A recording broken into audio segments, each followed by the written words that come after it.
Hey y'all, welcome to the Liberating Love podcast. It is your co-host Leyanne, Oliveira. Alongside Corey Vincent. And we are deciding to bring visuals to our podcast. So we decided instead of just recording on our beautiful mic, how about we record and capture the video so you can actually see our facial expressions, the way we interact with each other, and we can spend some virtual time together. Let the record show that this was Leyanne's idea. Corey's a little shy sometimes, so we gotta, be able to pull him out of his cave so he can join us sometimes. Cave, reserved. I would prefer the word reserved. But let's see how it goes. So go ahead. What's the? So today's topic is, drumroll please. So if you follow us on Instagram or any other social platform, you already got the news. But if you only follow us on the Liberating Love podcast, this might be news to you. First time you're hearing. But Corey and I are expecting. Yes, we are expecting. There's a lack of jubilation, right? But because it's been 7 months, so she's 7 months into her pregnancy. And let's just talk about the experience. Do you want to start from the beginning? Do you want to start from where we are now? Where would you like to go? So let's start from the beginning, because we've gotten questions about how we found out and just how the journey has been. Yeah. So we found out in October. Yep. Of last year, 2019, and I was shocked, to say the least. I do recall in the month of October of last year, I saw a full rainbow on my way down to New York to work, and I saw a shooting star at about 5 or 6 in the morning. And I used to see a lot of shooting stars back in the day because I have a friend.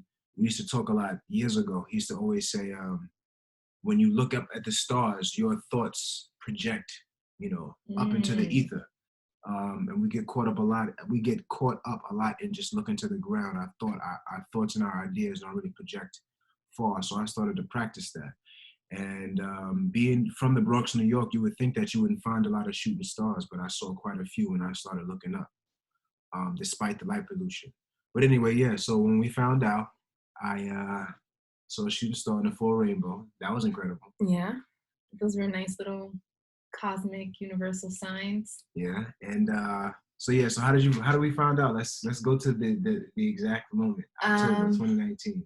Yep. So I guess we were sensing that we were pregnant, so we needed to get a pregnancy test. And the whole time, I kind of knew, but in the same time, I was still joking. I'm like, nah. Until you actually see a test, you're still playing around. So we got the test. I went in the bathroom. Yep. And I took it. Yep. And I don't remember. Okay, so we waited a couple minutes. I was like, okay, we got to wait a couple minutes. We waited, and then I went back in the bathroom, and I knew I was there alone. You didn't come in yet, because I remember I seen it, and I don't know if I giggled, but I know my first reaction in my mind was like, no way. Wait, what? It's just such a paradigm shift. Your whole world just shifts in that 1 second, and you're just trying to catch on to the moment. So I'm like, no. I just remember, I don't know, what did you say? Because did I announce it from the bathroom? I'm pregnant, come in here. No, it wasn't like that. I already got out, I can't believe it. Yeah, I think, I remember you showing me the line, and I remember saying, hold on, where's the box? Which one is pregnant, which one is not pregnant? And then I was like, nah, this can't be true. Wait and take another one. This is not true. Oh, yeah. Wait and take another one. That could be false. He did not want to believe it. For weeks, probably months. For months, I didn't believe. I said, you sure? You didn't get it yet? Yeah, he said it. He kept texting me from work asking me if I got it. Did you get your period yet? I'm like, no, let's just face the reality that is happening to us right now. That we got blessed with this life. With this life. With this essence, this spirit. I recall being nervous and excited at the same time. That's what I recall. I recall being on the floor. I remember you was on the floor, rolling around. I just couldn't believe it. It was like a nervous excitement. I had a little bit of adrenaline. because I think that I always say I want to wait until I'm ready. And I wasn't feeling like I was ready at all. It's not something that I think that I would have proactively. In what ways weren't you ready? Because you were ready in other ways as well. That's a great question. What ways did you feel like you weren't ready? That's a good question. I think part of myself that thinks like, oh, there's so much I want. There's so much more I want to do. There's so much time. Because I got my master's degree about 3 years ago. So I started teaching about 3 years ago. And I feel like this is my first time traveling the country. Last year we took that road trip to Colorado. And I feel like, and I took a cruise. I was like, wow, like I'm finally experiencing life after all of these years of trying to keep my head down and just focus. So I was thinking, let me try to live a little bit. And I think that was the biggest part of me. But I'm grateful it happened when it did, because I think I have an elder that says when a man hits 30 years old, like in your 20s, you're figuring it out. Between your 30s and 40s is really when you apply what you've learned about the world into your manhood. So it's a different phase of my manhood. And I'm grateful that it came at this phase as opposed to earlier on, because there was a lot I had to learn, So, that's my experience. And in what ways were you ready? Like, what were you looking forward to experience, or? That's another good question. I'm ready to give. First of all, I'm ready to have a fresh experience. Like, the simplest things take on a new perspective when you have a baby with you, or a new young person, or your own child, right? A walk in a park is not different. It's not the same. You have a fresh set of eyes. Going to see monuments, historic landmarks, looking at the sky, all of the small things, they take on a new perspective. I think that I would like to enjoy that perspective, sharing the fresh set of eyes with my child, but also just learning everything I've learned. I want to share that with this person and helping them try to be the best person they want to be, following their essence. That's going to be an incredible experience for me as well. And of course, I'm not going to be perfect. And every parent's like, yeah, it sounds amazing. Wait until the terrible twos arrive, or adolescence. But in what ways did you feel you weren't ready, Miss Rolling all over the floor? I think similar ways. I think society pressures you so much to feel like you have it together, especially before having a child. So I think, thinking about finances, thinking about where I pictured myself to be at 27 versus where I was. Just the societal pressures. I think internally as a woman, I was ready, and why it happened. So I know it's divine timing. When you say internally as a woman, you knew you were ready. What do you mean? Like, I knew I could take care of a life. I knew that I could nurture it. I knew that I could love it. I knew that I had done so much work to help just release like traumas and things that I could potentially, there are plenty of things I'm sure I will mess up and pass on to my child. But I just felt ready I knew that I could love. I knew that I could deeply love my child, and I could be there for them emotionally. That's important. I could definitely be there for them emotionally. So like the emotional side, or the loving side, the nurturing, just like, I guess the primitive things, I knew that I would be able to provide, like in a healthy manner, like in a healthy way. I was emotionally at a good place, mentally at a good place, physically at a good place. I've been taking care of my health. So many parts of me were ready. Now, again, guess where I wasn't ready was definitely society's, especially being a woman. Like, I feel like especially what I've seen right growing up, like seeing my sisters and my mom just to kind of be like the caretakers of their babies, like the main caretakers. I just knew that I would have to sacrifice a lot. And I've never been the woman I never wanted to be the woman to just fall into like status quo, I guess, of not having her own. And yeah, it was just scary. I think that part of it was scary. And I also knew I was ready because I had an incredible partner. Like, and I knew that you were going to be the father of my children, and my husband one day. Like, I already knew that. So all that pressure was out. It wasn't, I knew I had found someone that I could definitely see myself being life partners with. Mm-hmm. So, yeah. In what ways were you ready to be a mother? Like, you said, excuse me, you said like in a primitive way. Okay. Yeah, like emotionally. Okay, so I asked physically. how we found out. What's another aspect of this experience you want to share? We can talk about the journey since it's been 7 months. We can talk a little bit about the journey and how it's been. Go ahead, absolutely. So first trimester. So we just entered third trimester. So first trimester was challenging, was humbling. Having Corey by my side was definitely important, and having a supportive partner by my side was super important. I can't stress that enough to any woman that is even thinking of conceiving a child. Like, it was just, the symptoms were horrible. And not every woman goes through the same symptoms, but what I experienced with the nausea, not wanting to eat, having heartburn, like it was really bad. And it's something that you just kind of have to get through. But I really felt supported by Corey, and that just eased the pain so much. Like, I remember being home all day waiting for you to coming home. And I literally couldn't wait. I'm like counting down, like, I do not want to, I know that I have to go through this, but it would be so much easier if he was just here taking care of me. Wow. And yeah, he really supported me first trimester. Then second trimester, it got easier. Was there anything shocking for you for the first trimester, like seeing the symptoms, or what were your thoughts as I was going through it?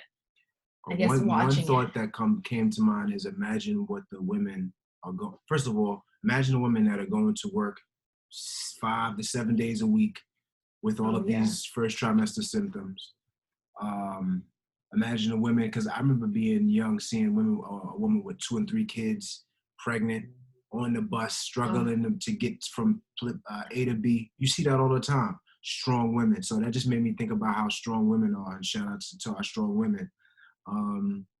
It just made me appreciate the life process more. I have a small family, so I'm not really around babies. I probably held less than 5, 6 babies in my life. So this is all, the experience is somewhat novel for me. Second thought is, I'm just grateful to be able to be there for my lady. That makes me feel good to be able to be supportive during that process. Because I want, a part of the objective for me is to make it memorable for both of us. You know what I'm saying? So that's important. That's important for me as a partner, to do that for you, as a man, to do that for my lady. Why?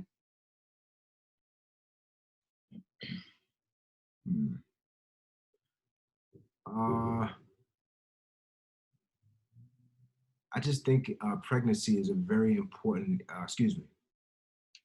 a woman being pregnant is a very important part of the experience. And if I want to contribute towards the experience, I want it to be as positive as possible, as loving and supportive as possible, as opposed to it being the opposite. We're arguing all the time. There's instability between you and I. I'm not supporting you emotionally. I've seen it. I've seen it a lot in the community, and I've said to myself, that's not the kind of man I want to be. So that's why I practice those things. Not just in my relationship, but in life, period. Yeah. But if I'm going to practice it, I got to practice it with myself, my relationship, and elsewhere. But I appreciate the shout out. It's the truth, my baby. And then, okay, so moving on to second trimester. Symptoms kind of went away. It was a breeze. Oh, second trimester was amazing. I think the only thing we were really anxious about was like feeling the baby kick. That was like, we kind of omitted something. What? We don't know the sex of the baby. Oh yeah, so we don't know. We decided. No, we made a couple. You decided. She decided. My baby, stop and I just had to roll with it. I was like, I'm gonna roll with it. So you know what? Go ahead. So I brought up the idea, but you went right with it. You didn't even like say no. I'm ready. Like, I would want to. I really want to know. If I do find out though, I'm gonna probably tell her. So I was like, you know what? Let me practice patience, because ordinarily I'm an impatient person. So I was like, let me practice patience. And it's 7 months. It's been cool. We haven't found out. We have our ideas, right? So I think I have intuitive feelings that it's a boy. Corey, I guess, doesn't even want to challenge himself to figure out what his intuition is saying to him. He's just like, I don't know. No. But yeah, I think it's just going to be exciting. That surprise. I think it's so beautiful to be able to, especially because we've decided to have an at-home like birth. She did. But I had to look into the benefits of it. So we decided. And I'm supporting it. I wanted more anticipation. Like I wanted to have something more than just a baby to like to look out for. Like to just to know that I don't know if it's a boy or girl. I think that's also gonna help me just like, okay, you know, not only are you gonna get this blessing, but you have no idea if this blessing is a little boy or a little girl. I think it's gonna help me, you know, go through it. And it's the most natural way of really bringing a baby, just not knowing. Like you can't know unless there's unless you do ultrasound. Talk about old school. Right? But it's the first one, so we can decide differently as we experience. Oh yeah, for the second one, if we have a second, I'm not waiting. Oh God. I'm not waiting. Take that off camera. She's gonna be like, I don't want to know. I'm like, it's a boy. It's a girl. I'm gonna tell you. The second trimester was cool. We were waiting for the baby to kick eventually. It kicked a little bit, not later than others, but I guess we were expecting it at 20 weeks and it didn't start kicking till about 25. 25, yeah. But yeah, now it's kicking all the time. So it's cool. We just entered third trimester, so we're just like new into this. And the only symptom is indigestion. I think that you've had you've had a lot of back pain. Ladies, for back pain, moist heat helps. My grandmother was a nurse, so I know a lot of these things. My aunt was a nurse, so I was around medicine a lot as a young kid. Moist heat helps with back pain.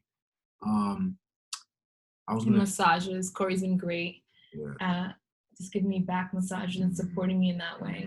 And I guess I'll say this, because in many ways, I haven't seen women be supported in the ways that Corey support me. There's been times that I didn't want, not that I didn't want the help, I want the help, but I just didn't think it was going to work. And I'm like, it's fine. You don't have to give me a massage, or no, you don't have to get this like hot water so I can put my feet in it. No. And then eventually somewhere I started to be receptive and say, yes, okay, just do it. And it's been incredible. So for the, you know, women that either will go through their pregnancy or haven't yet, like being receptive during this time is like, could feel like a challenge. But it's so needed. It's like, bless yourself by saying yes if the support comes around, even if it's not coming from a partner, if it's coming from friends and family members, like allow yourself to receive that support. Like I'm so grateful to have said yes the first couple times to see the benefits, and then to just allow you to take care of me and support me. It's been amazing. It's a big deal. Giving birth is a big deal. Yeah. I'm excited. What are you looking for? I guess I already asked what you were looking forward to as far as being a father. Am I looking forward to the at-home natural birth experience? Yes and no, man. That's scary stuff, man. But I tell people, like I've told some of my students, it's just, first of all, when you show me these videos of labor, I can't get the phone far enough away from my face just so I can look. But I just think it's going to challenge. It's going to be a different part of my manhood to challenge me to be supportive and to just be there. Again, I have no experience. I don't know what it is going to be like. I'm not going to go in there acting like I have everything understood. I'm going to go in there like I just being as supportive as possible. And I'm going to appreciate the experience for what it is. Definitely. It's going to be dope. Yeah, it's a journey. You know, who would have thought 2 years ago I would have if someone told me that I'd be a part of a at-home natural birth for the birth of my child, or even 10 years ago, I'd be like, what? So, you know, life takes you to interesting places, you know, if you allow it to.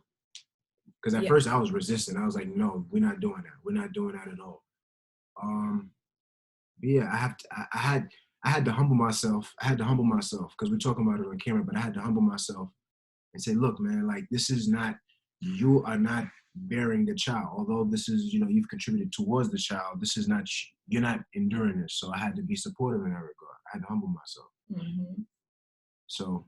And I remember us having conversations about it, and I was also, I guess, explaining my part, that it's not an easy decision for me to make either. Like, it's not easy for me to say, yeah, let's just do it at home birth. Like, I'm facing many things many unknown things, right? I guess they can still feel unknown in the hospital, but there's like this false sense of security in the hospital because it's the guy with the white suit and there's all these other people and they know so much more than you. So you let go of this control, versus at home, it's like, it's just you, the midwives, and your partner. Mm-hmm. And if anything goes anyway, like, you're just going to have to make a decision on the spot and just keep it moving. In that moment, there is so much, like when I make the decision of like, okay, at home birth, like there is so much that I am saying yes to. Mm-hmm. Like there's so much I'm saying yes to that I don't know, that I'm uncertain about as far as like the outcome and how the situation will unfold.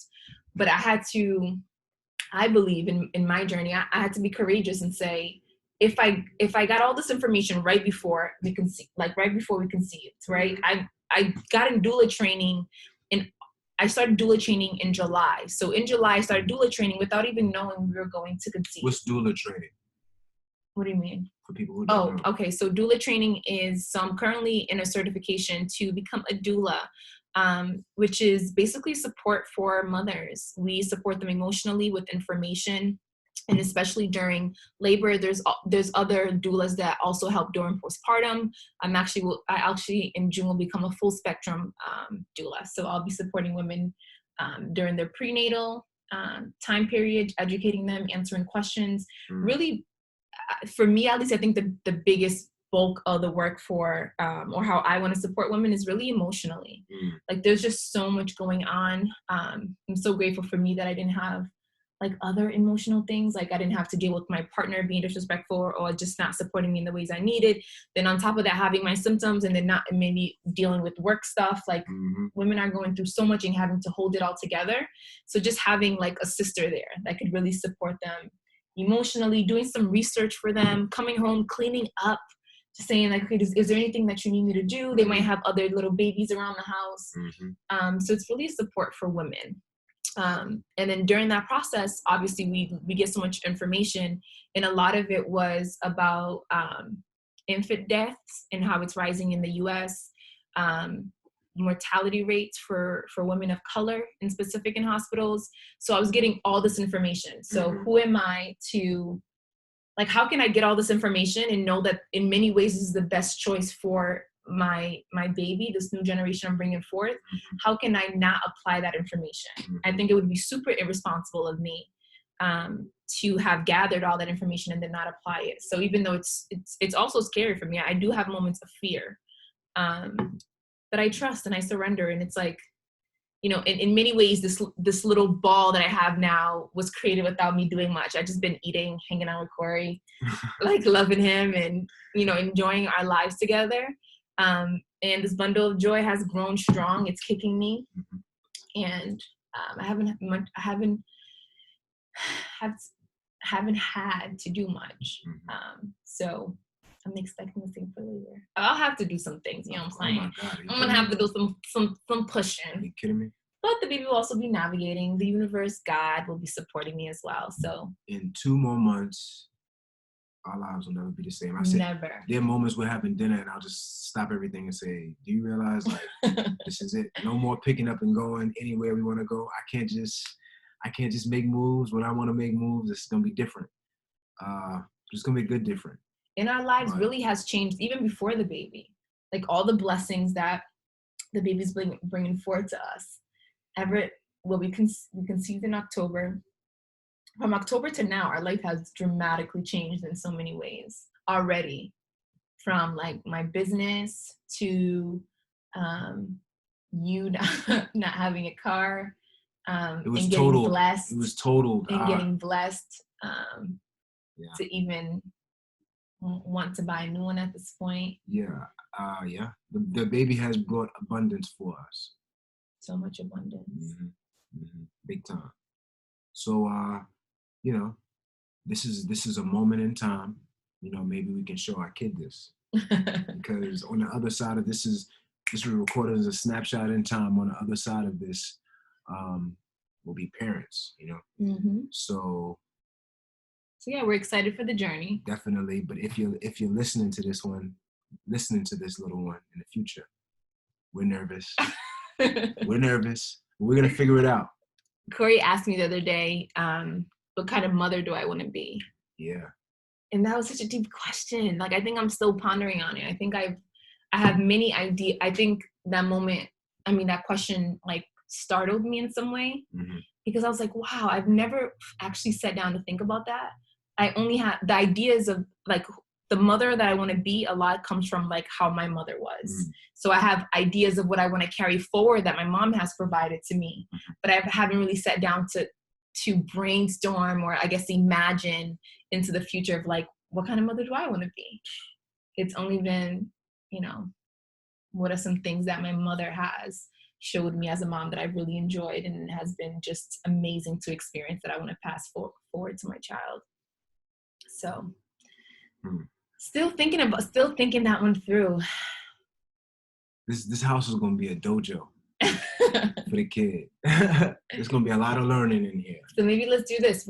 So we need to flip the question into, I can answer, what father do I think you're going to be? That's funny. And then you can answer, what mother do you think I'm going to be? Okay. You can do that. Okay. I'll start. I was going to start. Nah, I'll start.